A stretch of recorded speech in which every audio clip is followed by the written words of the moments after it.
Forever young? Well, for the relatively small price of $8,000, you might be able to.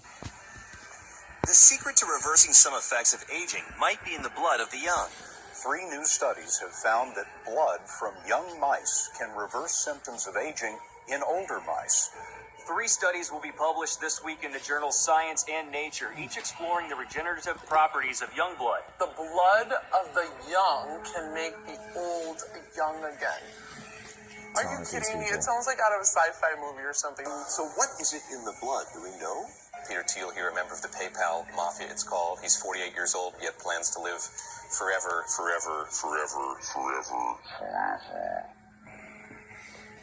The process is called parabiosis. And there's a company called Ambrosia that is openly raising money to bring it to market. Parabiosis is a process of taking a young person's blood and putting it into your veins, into your cardiovascular system to rejuvenate your body with the essence of the young. What it really is modern vampirism. It's a process of where you interchange blood. Like they've shown that in mice, if you take young Electrophoresis something like that, parabiosis. Okay. Parabiosis is where you interconnect the blood vessels between a young mouse and an old mouse, and you suddenly find, after they're exchanging blood back and forth all the time, the old mice get younger. Wow. Okay, well, I believe this is because the young mice is providing the old mouse cells that have long telomeres. Okay, so it comes back to the telomeres. I'm hoping that we can do the same thing by just lengthening the telomeres in the cells you already have. But he's now doing this kind of clinical study with humans. A Russian scientist claims to have created his own version of the fountain of youth. He says, when perfected, all you have to do is pop a pill to stay as youthful as you want. The medicine is currently undergoing tests, but could be on sale within a few years. RT's Natalia Novikova has been finding out more. It looks complicated, and it is. It's almost a life's work for Vladimir Skolachov. 2 more years of testing, and the doctor thinks he will have finally cracked the enigma of aging. Let's get the science over with now. Apparently, it's all about how oxygen reacts in your body. 99% of the time, it turns into harmless water, but there's that 1% that turns into superoxide that later turns into very poisonous elements. So the task was to find an antioxidant that stops that process. And we're really here to talk about not only anti-aging, but the concept of immortality. Tell me about the research you're doing. I know you're a big researcher in the biological arena, and some of the concerns we have about telomeres and how we can maybe alter or maybe extend the quality and the length of life. Well, first let me say that immortality is a big thing. To become immortal, that's going to take more than just curing our aging process. We're going to have to figure out ways of uploading our brains to computers and things like that when we get run over by trucks and stuff like that. So aging isn't going to make us immortal. Aging is just going to, curing the aging is just going to make us live healthy longer, but we can still be hit by meteorites and things like that. So we got to do a lot more than just that. But the thing that I'm focused on is definitely trying to find a way to lengthen our telomeres. Telomeres have been shown to be the clock that ticks inside of all of our cells that control the aging process. And we know that because we've lengthened them. Telomeres are the very tips of our chromosomes. You can think of a shoelace. Chromosome is a shoelace, and the caps on your shoelaces are equivalent to the telomeres on our chromosomes.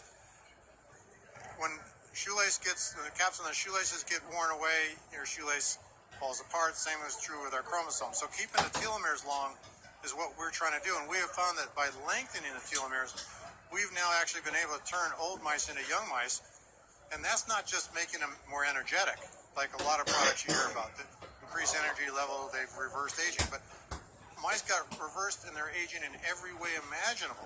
They look younger, they ran around like they're younger, they could breed again. One thing we showed when I was at Geron Corporation, where we first discovered that astragalus root contains TA65, and so one of the things we did there is we showed that when you keep telomeres long, you increase healing. Wound healing occurs. We would do experiments like we'd grow artificial skin in a petri dish, and then we'd take a nail and scratch through it, creating a wound, and then we watched to see how fast that wound healed. And we found that the telomerase treated cells to lengthen the telomeres healed at a much faster rate. I mean, at the peak was 0.000001 level. I mean, it was so dramatically different that keeping telomeres long increases the healing process. So, Larry, you've been taking it for 18 months now, a year and a half. How does it feel? It feels good. I think the second year is better than the first. I feel better the last 6 months than I did the year before. I think that the second year seems to be accumulating, and my joints, I don't worry about them in the gym anymore, and I have the energy to get through the day without crashing, and I feel good. I have a positive outlook, and I feel like I look good.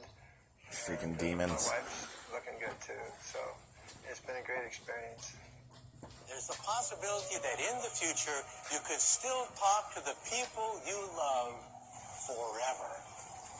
If you upload the human mind into a computer, you could create a copy of yourself as an avatar.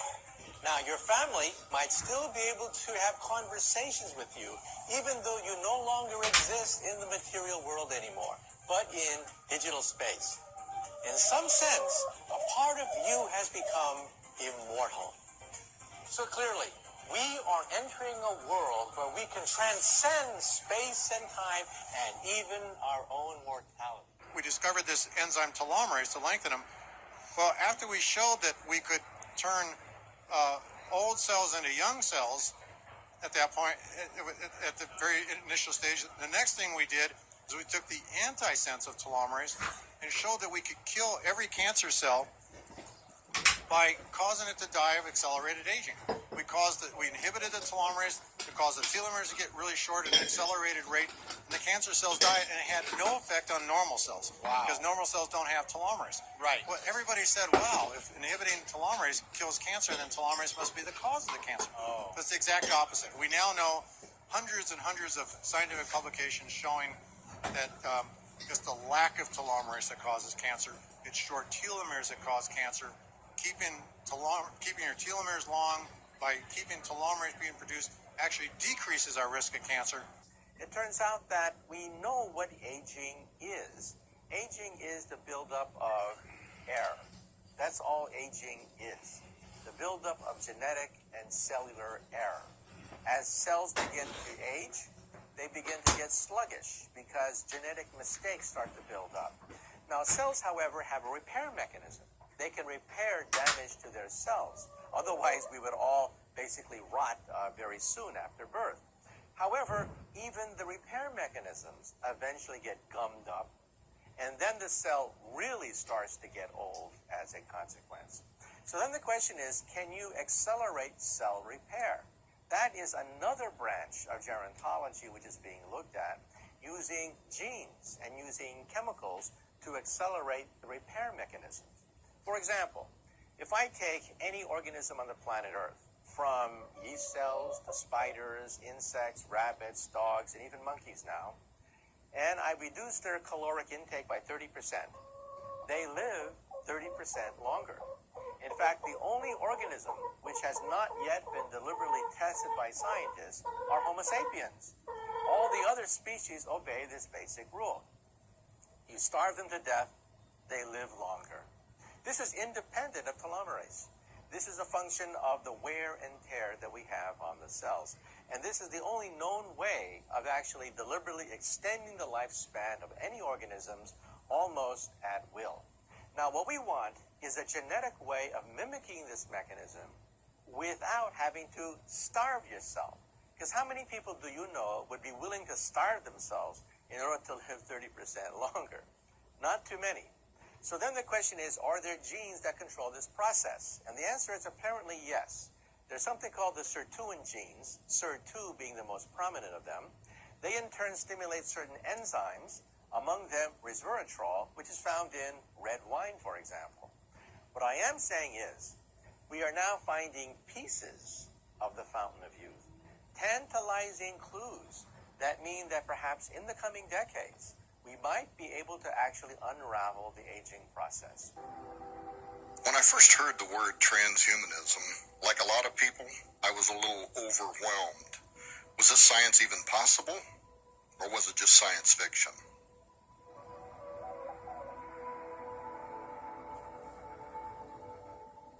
It was immediately clear that if this technology were, in fact, real, these developments might lend themselves as an aid to humanity in the ceaseless battle for health and long life. But on the other hand, something in my gut sensed that there could be another side to all of this. When something... Making small changes to your fitness routine can keep you motivated and feeling great. Add a foam roller to your workout and use it for muscle massage. Something appears too good to be true. It often is. So questions formed in my mind. What were the moral implications of becoming something other than Homo sapiens sapien? Humans. What we are today. Would we be human at all if the agenda of these scientists were met? Well, I decided to investigate the issue, and I started reaching out to experts on all sides of the movement, and I was surprised by what some of them had to say. Transhumanism is basically a worldview developed by those who want to consider living longer and applying the skilled sciences and emerging technologies and bringing this about through principled values and ethics. Transhumanism as a philosophical point of view is a codified philosophy that pretty much does the same thing. As a philosophy, it is seeking knowledge and truth about ways we can look at improving the human condition, extending life, improving environmental situations, our transportation, communication, ways we can work as a species to better enrich and protect and sustain our species. As a worldview, it's based on the enthusiasm and proactivity of people throughout the world who want to put good use to the sciences and technologies that are emerging. Therefore, it has become a worldview. Transhumanism is a utopian and a neo-eugenic social movement that presumes that it will be able to create a post-human species for the betterment of humankind. I think there are four primary elements to the movement. Number one might be called radical self-design. That is turning myself, if I want to, into a purple and plaid entity with wings. The second would be immortality, the idea that somehow we could recreate our biology so that we can live hundreds of years, if not become immortal. The third is a procreative redesign, that is, presuming the right to create our progeny to suit our needs in the future, what we think would be a better human being, either for them perhaps, but also mainly for us. For example, the person who's a frustrated musician trying to redesign his embryo so that when the child grows up, they can be Beethoven. And I think the fourth is kind of a neo-deity project, the idea that we can become gods and we can endow life with certain attributes that we think are better. There's a certain hubris to the entire movement. There's certainly utopianism, which is always dangerous. And there's eugenics, because it denies the idea of human exceptionalism and the unique of human life. So that's what they want from you. Disturbing.